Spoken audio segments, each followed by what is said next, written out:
To my YouTube listeners, if you haven't subscribed to the channel yet, please subscribe. It'll make a big difference for the Chassidic Story Project.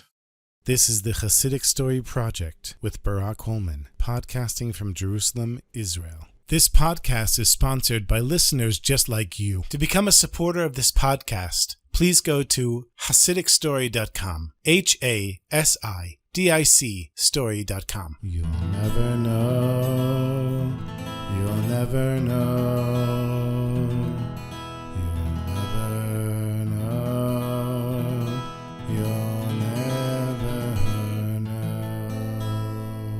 This is a story that took place around 150 years ago in Russia, in the days of the fourth Lubavitcher Rebbe, Rabbi Shmuel Schneerson, also known as the Rebbe Maharash. One day, there was a Chassid of the Rebbe Maharash who was on a train on his way to Lubavitch.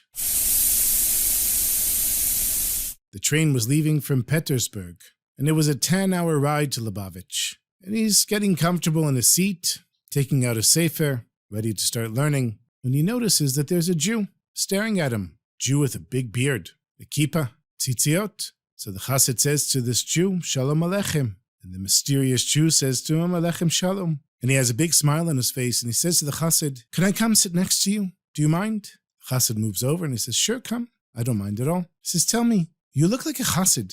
Would you happen to be a Chassid of the Lubavitcher Rebbe? He says, yes, as a matter of fact, I am. And I'm on my way to the Rebbe right now.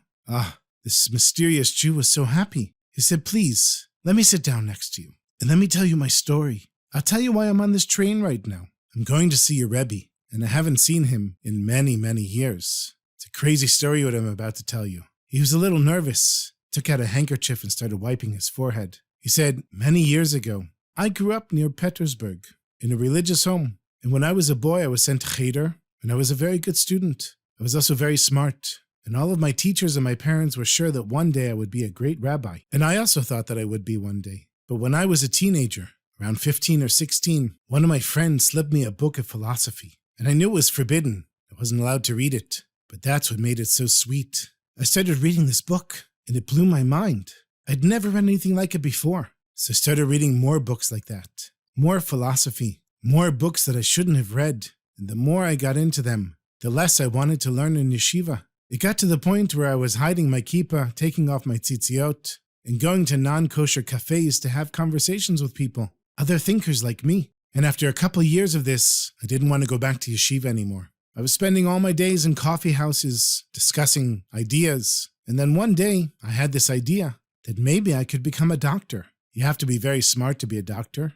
Doctors are respected and make a lot of money. And even though my parents were angry at me, I decided to run away from home, move to another city, change my name and become a person without religion at all. Just a human being, and no one would bother me, and I could live my life in peace. And when I got to Petersburg, I went to the university, and I took the admission exams, and I scored very high. They told me that I could go to any program that I wanted, so I registered in medical school. And just like in the Cheder, I was a top student, getting the best grades in the top of my class. And when I graduated, I met a very beautiful and sweet non-Jewish woman. And I thought to myself, hey, I'm not a Jew anymore. I can marry her. There's no God. I don't believe in any of this nonsense anymore. And so I married her. She happened to come from a very wealthy family, and her father lent me a little bit of money, and I opened up my medical practice. And since I was very good at this, within a short amount of time, I had people lining up, paying me as much money as I wanted to help them, and I was able to help a lot of people. This went on for many years, and my wife and I had several children, and I never once thought about my past. I never thought about being a Jew and turning my back on Yiddishkeit. Never thought about the parents that I left behind, my brothers and sisters. Nothing. I had a very nice life and I was very happy. But then one night I had a dream. And in this dream, I see this man with a white beard, wearing a white robe, and he was shining. Behind him, everything was black, so he really stood out. And in my dream, I said to him, who are you? The man says to me, you don't recognize me, my son? And then I realized, Gewalt, it's my father. My father's coming to me in a dream. I said to him, Tati, where are you? What's going on? And he said, when you left us, your mother and I were so heartbroken. We spent years trying to find you and figure out where you went. But eventually I died of heartache. And now I'm in the world to come. And I was given permission, my son, to come to you in a dream and beg you to please do tshuva. Come back to your people. Come back to the God of your forefathers, Avraham, Yitzchak, and Yaakov. Please, my son, come back. And then just like he appeared, he disappeared. And the doctor, he woke up in a sweat, and he was very upset by the dream, but he decided not to tell anyone about it. No one knew that he was Jewish, so if he told them that he had a dream about coming back to being Jewish, they wouldn't understand it. And he decided, you know what? Dreams are nonsense. I'll just ignore it. A few days later, he had calmed down, and he figured he never listened to his father when he was alive. Why should he listen to his father now? And he decided to forget the whole thing. But if only it was so simple. Because a few days later, he had another dream, and again his father appears in the dream. And this time his father was angry, and he said, "Don't do it for me. Do it for the truth. Do it because you're a Jew. And please, my son, don't waste your time. Do it as soon as possible." But when I woke up from the dream, I said, Judaism, an ancient religion. Who believes in that stuff anymore? And God. Who believes in God anyhow? I'm an atheist. I'm a doctor. I'm an intellectual. And I tried to put it out of my mind. But then there was the party. For several months, I didn't have any dreams. Everything was normal, but I was feeling some type of anxiety, and I was sad and depressed all the time, to the point that I even started drinking. But then my wife and I received an invitation to the Duke's birthday party. What an event. We were so excited. We would be with the most important people in Russia. And so we accepted the invitation, and I was very excited to get back into my life again. We had special clothes made for the party, and everything was exactly like we expected it to be. The party was in a beautiful hall. There was special music, food, plenty of drinks. The richest and most important people in all of Russia were there. Hundreds of them. And it was so much fun that I couldn't stop drinking. Drank and I drank, and the orchestra was playing. At some point, I jumped into the middle of the dance floor and started jumping around like crazy. And everyone was clapping and laughing around me.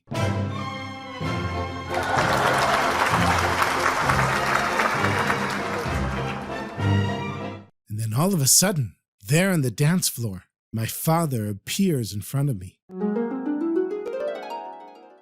This time he was really angry, and he's just standing there, staring at me. And I was so upset, I stopped dancing, and I pointed my finger at him. I told my father, "Get out of here. Leave me alone. I don't want anything to do with you, and I don't want you stopping me." Everybody was looking at me like I'm crazy, because of course they didn't see anyone. And my father wasn't leaving, so I took out my gun, aimed it at my father, and pulled the trigger.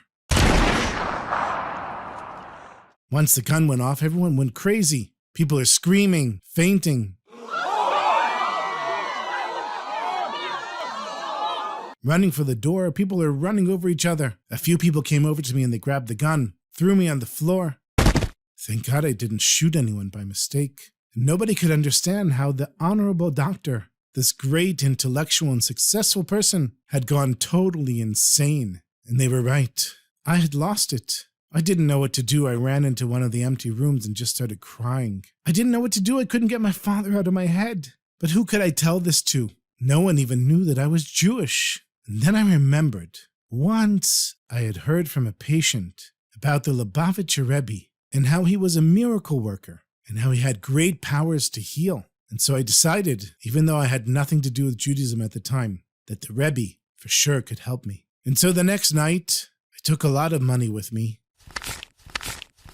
And I wrote a letter to the Rebbe explaining my situation. I told my wife that I had to take care of some business, packed some clothes, and went to the train station. And it took a while till I was in Lubavitch.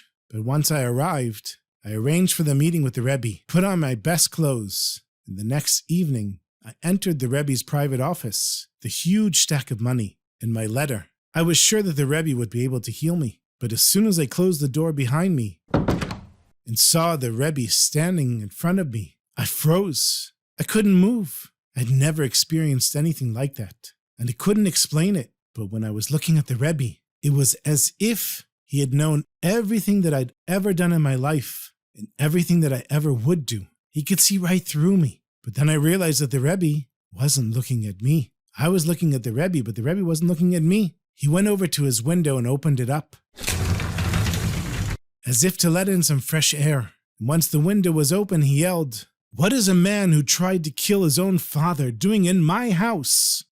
Suddenly, the truth hit me. I realized it. He was right. I did try to kill my father. How could the Rebbe have known that? How could the Rebbe have known anything about me? But here, just like I thought he could see through me, he did. He saw everything. I told the Rebbe, not only did I try to kill my father, who wasn't even there, I turned my back on God. I turned my back on the religion of my people. Rebbe, please, you've got to help me. I don't know what to do. And I started crying, and I felt like my soul was going to leave my body. I realized it at that moment. My whole life had been a huge mistake, and I was full of regret. I begged the Rebbe to fix me. Help me. So the Rebbe calmly told me, I'm going to have to leave my wife and my family, that I should go back and tell her the truth, that I'm a Jew, and that I have to go back to my people. I should go back home, give them my house, half of my belongings, and half of my money, and then I should move to a distant town where nobody had ever seen or heard of me before, and spend my time learning Torah and davening, until one day a chassid of the Lubavitcher Rebbe shows up in the Beit Midrash where I am. And so for 10 years, I sat in that Beit Midrash, learning, davening, praying that Hashem should send me the sign that my tshuva has been accepted. And just today, one of your fellow Chassidim showed up in the Beit Midrash. And so I traveled to Petersburg to get on this train and go to the Lubavitcher Rebbe to tell him that I had received the sign. Let me tell you, my friend, you're very lucky to be a Lubavitcher Chassid, because your Rebbe is such a holy and special man. It's thanks to him that I merited to do tshuva and come back to the path of Torah and mitzvot of my fathers and mothers.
Thank you so much for listening, my sweetest friends, as always. I want to thank one of the new supporters of the podcast, the Schneiderman family of Crown Heights.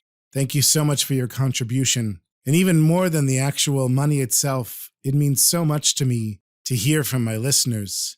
I want to also thank the Cunin family of Malibu. I had the zchut to meet their father, Rabbi Levi, this week, who told me a beautiful story that he was here in Jerusalem to record something with a famous actor. And when he called his daughter Rachel and said that he's here to meet this actor, his daughter said, "Wait a minute, did you meet Barak Hullman?" And so I want to thank the Kunin family, their children, Shmuli, Rachel, Chana Shena, and Chaya Mushka. Thank you for listening. Thank you to my children for listening, and Liana and Levi Yitzchak and all of my children. If you'd like to become a supporter of this podcast, you can go to my website, ChassidicStory.com. Any support is greatly appreciated. You know, I love telling these stories, and even though I do other things during the week, this is always one of my favorite parts of the week. Of course, Shabbos is the greatest part of the week, but This is kind of like bringing Shabbos into the week. So thank you for listening with me, my friends, and thank you for sharing this podcast with your friends. And thank you for being part of this special Chassidic community that we're creating together as story listeners and storytellers and story livers. That sounds a bit strange, kind of like chopped liver. But people who live the stories, Bezrat Hashem. I love you all, my sweetest friends. Thank you for listening, and I look forward to our next story together.